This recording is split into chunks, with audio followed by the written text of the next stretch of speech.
Everyone, and welcome to this edition of the Primetime Newscast in the English language on Canal International. And as usual, begin with our top stories.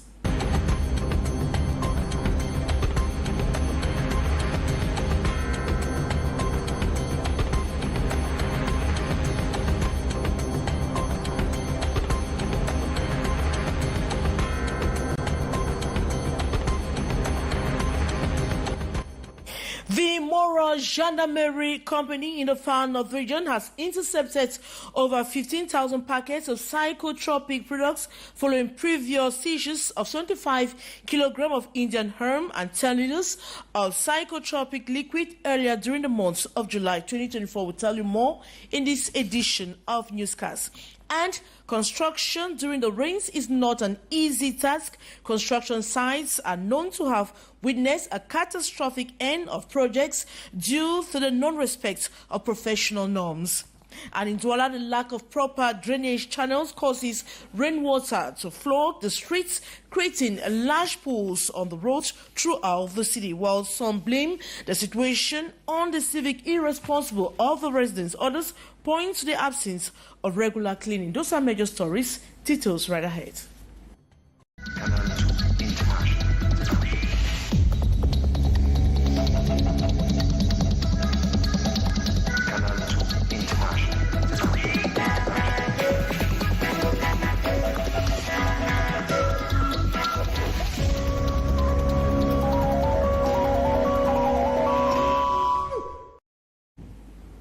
Greetings once more and welcome to this edition of the Primetime Newscast, the English language on Canal International.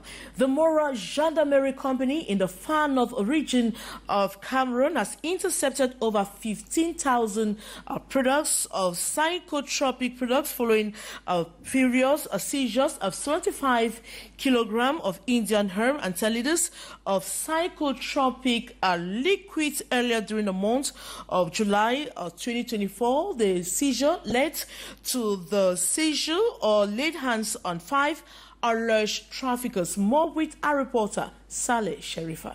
According to authorities, these products are in high demand and fetch lucrative prices in illegal markets. The gendarmerie's success comes amid continuous investigations aimed at dismantling the entire trafficking network, both within the country and across borders.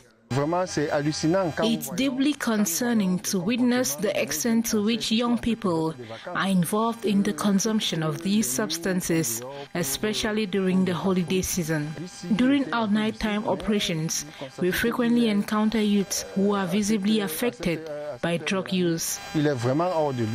Gendarmerie officials emphasized that this operation is part of a broader initiative to combat the illicit trade of psychotropic substances which fuel criminal activities and pose significant health risk to communities. We remain steadfast in our commitment to combat the consumption of illicit drugs and eradicate this practice from our community. Meanwhile, the presumed traffickers aged between 16 and 40 are now under investigation as authorities work to uncover further links and prevent future smuggling attempts. And let's move over to Ambam in the south region of Cameroon, where the population have denounced insecurity in Gome and Akong Etia villages. Assault, murder and theft have become recurrent in these areas. More on the story with our student journalist on internship, Letia Cynthia. This bush separates the Gome and Akong villages located about 15 kilometers from the town of Obam. 2 deaths have been recorded here, and the population is out to denounce growing insecurities in this locality. It seems like security no longer exists. You see a main road like ours that links 2 countries to us. This is the second case we are recording. It scares us because we don't know when we will also be victims. The last murder case dates back 2 weeks ago. The lifeless body of a young man was found in Rivamboro, leaving the population in disarray. Assault, murder, and theft are common in this part of the country. The population is calling for government intervention. They have suggested the introduction of checkpoints in the locality. We are helpless. There is a need for security to be stepped up around here, especially on the Mboro Bridge. We are very scared. We have our children and wife who cross here.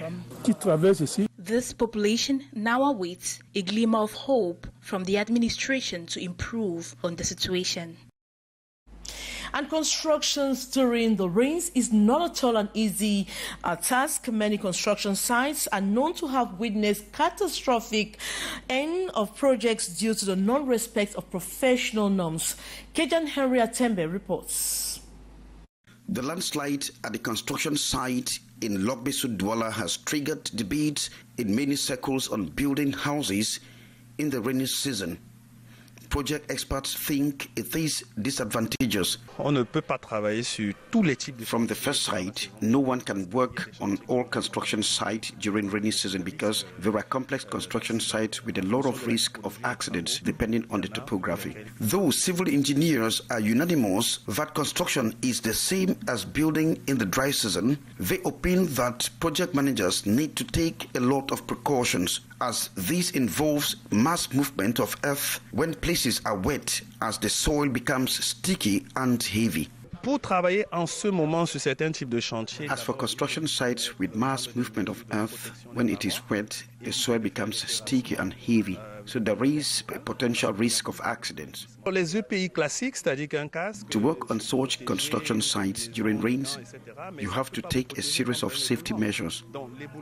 Safety gears cannot preempt landslides. Pas vous protéger contre un éboulement. In conclusion, they prescribe horizontal excavation and the use of appropriate construction materials during rainy season.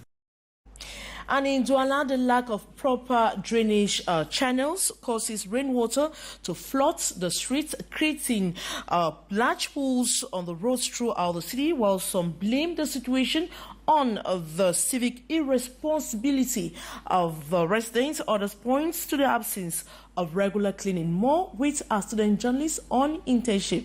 Lato Cynthia. The drainage systems in Douala are choked with sand and various types of waste, leading to significant obstructions. In neighborhoods such as Bonanjo, Bonaberi, Aqua, Newbell, and many others, rainwater struggle to flow through the blocked canals, ultimately flooding the street and creating extensive water pools and localized flooding. When it rains, there is no way. Water reaches here. It crosses and enters the gate. It floats everywhere. It is difficult for vehicles and motorcycles to circulate. It splashes water almost everywhere. When it is this way, it prevents us from circulating. With us bike riders, it destroys our vehicles.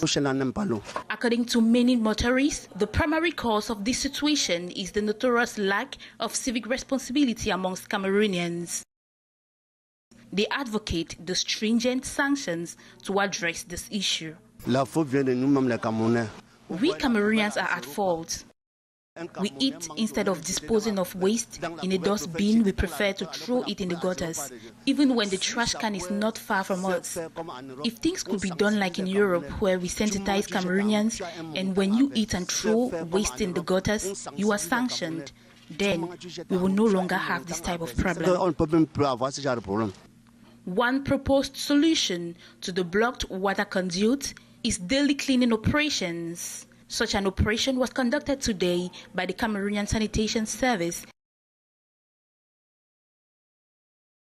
aiming to clear the clogged drains. We are doing this to limit flooding that are recurrent in the town.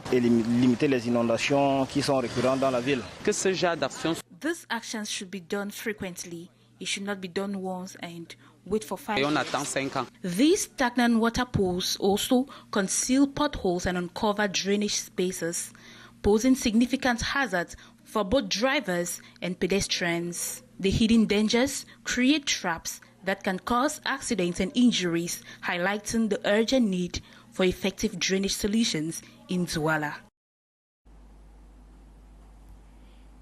Health districts in the littoral region have received equipment from UNICEF, making a pivotal step in preparing for upcoming campaigns against yellow fever. The delivery, overseen by the regional delegation of public health for the worry, is set to boost local efforts in ensuring effective and a safe vaccination initiative. Sherifa Saleh completes that story.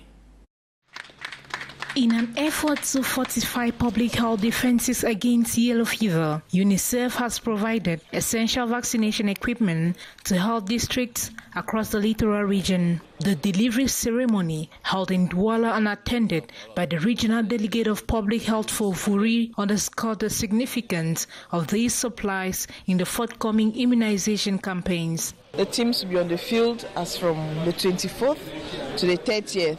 To administer the yellow fever vaccine for free in the whole territory of Douala.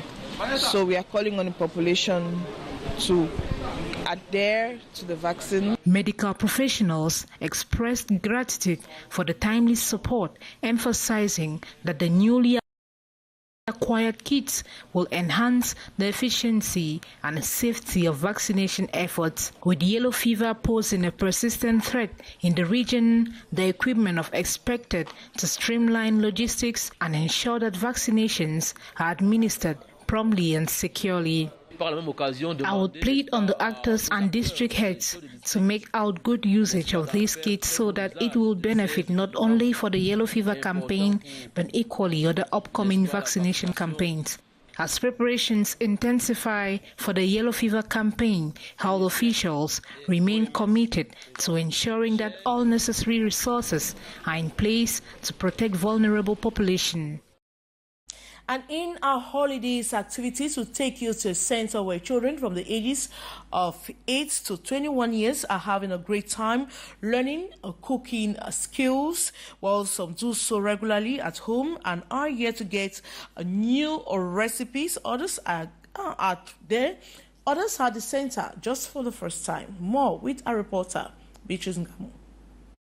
Mini pizza, delight of many. The menu they are working on as the children each day choose what they want to learn. Grouping them in common age bracket, they are first given the recipes and methods which they note well in their books. Then the practical phase. All the ingredients are assembled and the composition stage after stage. The dough is then mixed, and after washing their hands, they enter the molding phase as the trainer throws questions and explanations here and there.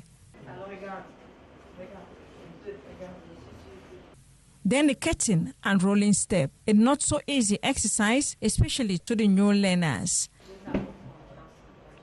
The filling for the mini pizza is also prepared. Chicken chopped into smaller sizes, prepared with fresh tomatoes, onion and other spices.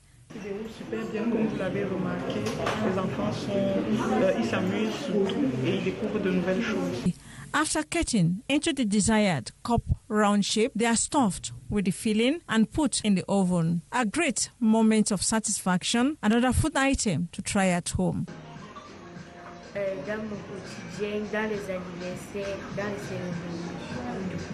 Cooking she does at home, here for new recipes, and mini pizza I take home. Useful way to spend their holiday. They come at 1 p.m. and by 3:30 p.m. they leave for home and do so 3 times a week. At the end, some might have acquired oral vocabulary, life and social skills among many. The boards of directors of the National Institute of Youth and Sports have reviewed functioning of the different elements, while examining the 2023 works and budget execution. The 12th ordinary session this July 18 in the nation's political capital, Yaoundé, was also an occasion to adopt modalities of PhD in the public sporting institution. Here's an excerpt of the director, Edmond Ebai Minier, speaking after the ordinary session. The aim of this 12th session was to examine and adopt financial and account documents. It was done in a good manner. Administrative accounts material and financial account. And besides that, we took some resolution relating to the career of teachers. I'm very satisfied because all recommendation gave to us will allow us to have a good vision of our governance and justifies some of our choice and actions. And who is the president of the Cameroon Volleyball Federation is a hanging question in the minds of Cameroonians 1 year after, in a correspondence, the Minister of Sports and Physical Education, the Minister of Finance states that funds cannot be dispatched to the federation because the president at the home is illegitimate. The fight which has passed through the different institutions is yet to have a solution. More with Haisencha. The squabbles plaguing the Cameroon Volleyball Federation is far from reaching an end. More than 1 year after the putting in place of a new executive bureau headed by Bello Bodan, the federation, as of date, does not have a running budget. The letter addressed by the Minister of Sport and Physical Education to his colleague, the Minister of Finance, on July 18, 2023, demanding the attribution of a budgetary matricule to the new president is replied through this correspondent on July 15, 2024, with a negative response. Louis-Paul Moutaze tells Narcisse Mwele-Kombi that the justice decision does not permit him to give such attribute to Bello Bodan as president of the Cameroon Volleyball Federation. And it has been a long battle between Serge Abouem and Bello Bodan, two elections organized in 2023 for the same purpose of renewing the executive body of FECA Volley, while Bello was declared winner in one of the elections by the Minister of Sports and Physical Education. Serge Abouem, on the other hand, was re-elected as president on February 4th, 2023. A battle that moved to different institutions, with each faction seeking legitimacy, while Bello was declared victorious by MINSEPT and the National Olympics Committee. The Central Regional Court of Appeal and the Supreme Court decided in favor of Serge Abouem. How was the Female African Volleyball Championship organized in Yaoundé with this standing crisis remains an unanswered question. With the letters of correspondence floating in the social media, it also casts doubt on the power of consultation between the government ministers on the subject, and who runs the Volleyball Federation also remains the standing question. And that's how we saw it on this edition of the Primetime Newscast in the English language on Canal International. Thanks so much for watching. Coming up next is The Brief with Lil Peugeot. Good night.